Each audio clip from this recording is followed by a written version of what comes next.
For two story, today's worst persons in the world, the bronze.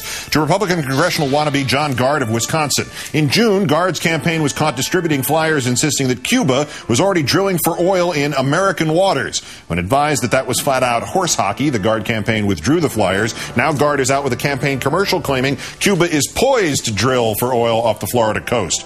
Cuba granted leases to foreign countries to explore for oil on Cuban land. Mr. Gard does make sense at one point in the ad when he concludes, "Makes no sense to me."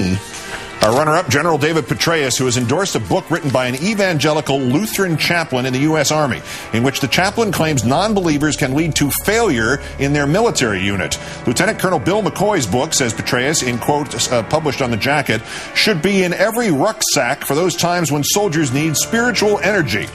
Never mind the impact on those soldiers who are not of Chaplain McCoy's faith. How about Army regulations against promoting religion, against proselytizing?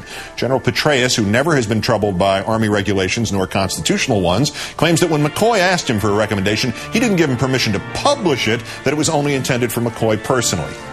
Yes, you're right. That doesn't make any sense. Guy asks you for a book blurb and you don't expect him to print it.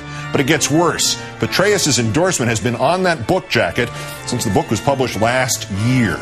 But our winner, comedian Rush Limbaugh, defending John McCain. What else? That's what it says on the talking points Rush gets, by attacking Obama's response to McCain's attack ads. Quote, "It's just, we can't hit the girl. I don't care how far feminism's saying you can't hit the girl. And you can't criticize the little black man-child."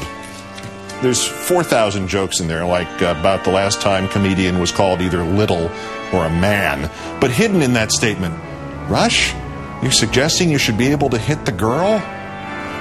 Comedian Rush Limbaugh, today's worst person in the world.